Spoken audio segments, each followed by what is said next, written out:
Лечение кашля у взрослых. Кашель – симптом, развивающийся как при болезнях бронхолегочной системы, так и при ряде патологий других органов.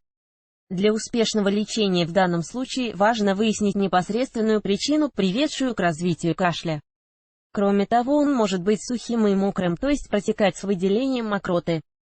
Это различие важно для корректного назначения лечения. Принципы лечения кашля, не связанного с патологией органов дыхания. Если происхождение данного симптома не связано с патологией органов дыхания, то необходимо проведение лечения именно первопричинного заболевания. Назначение сердечных гликозидов или антиангинальных средств может нормализовать работу сердечно-сосудистой системы, а вследствие этого уменьшится или пропадет и кашель. Выявление аллергена, проведение элиминации и соответствующего лечения также благоприятно скажется на уменьшении кашля при его аллергической природе. Принципы лечения кашля при бронхолегочной патологии. В тех случаях, когда его возникновение связано с проблемами бронхолегочной системы, подходы к лечению несколько иные и включают в себя следующие этапы проведения диагностики заболевания, ставшего причиной появления кашля, определение характера кашля.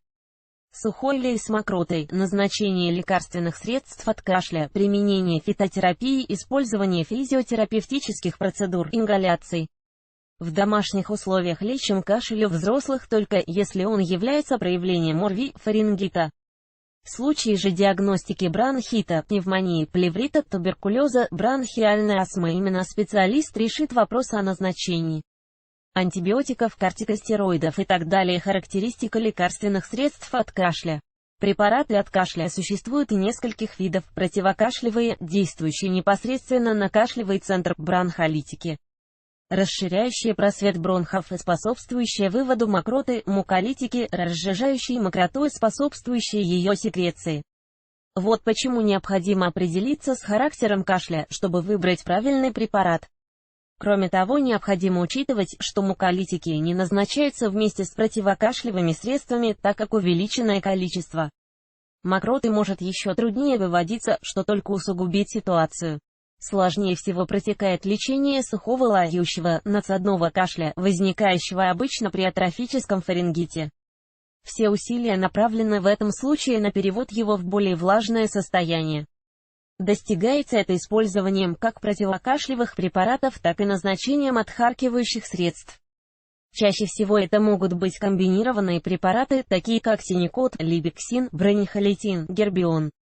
Сильным противокашлевым действием обладают препараты, содержащие в своем составе кодеин. Однако назначение их сопряжено с риском, заключающимся в развитии серьезных побочных эффектов и развитии привыкания. Чаще всего эти симптомы характерны для бронхиальной астмы или хронического обструктивного бронхита. В последние годы наиболее широко стали применять препараты для ингаляционного введения. Они весьма эффективны, благодаря своей форме выпуска оказывают именно адресное действие, но должны назначаться только под контролем врача, так как обладают серьезными побочными эффектами. При передозировке могут вызвать обратное действие. Муколитики используют при наличии кашля с вязкой, трудноотделимой мокротой. Чаще этот симптом бывает при бронхитах, гипертрофическом фарингите, бронхиальной астме. К типичным представителям этой группы лекарственных средств относят АЦЦ, бромогексин, амброксол. Фитотерапия и местное лечение при кашле. Среди отхаркивающих средств широкое распространение получила фитотерапия. При этом применяют отвары таких трав, как мать и мачеха, багульник, чебрец, корень девясила, солодки, алте. В аптеках продается грудной сбор, представляющий собой смесь разных трав, или бронхофит, еще более простой и удобный в употреблении.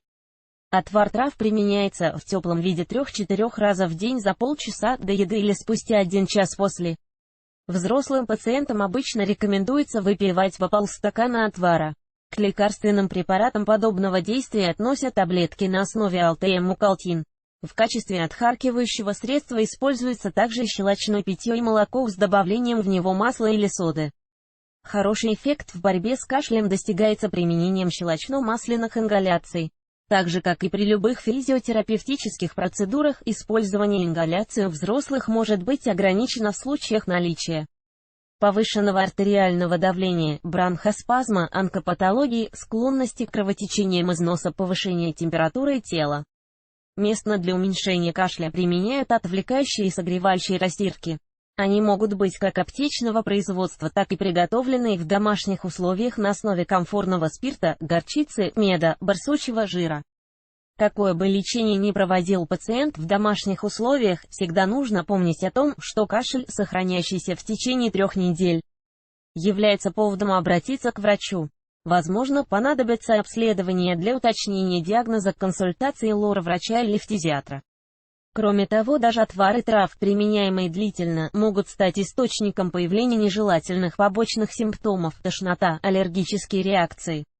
Откорректировать назначение сможет только специалист, поэтому лечить кашель у взрослых и детей нужно только под контролем врача. Читайте далее основные причины, вызывающие кашель. Лечение кашля бананом. Что делать, если кашель длится несколько недель? Использование пластыря при кашле.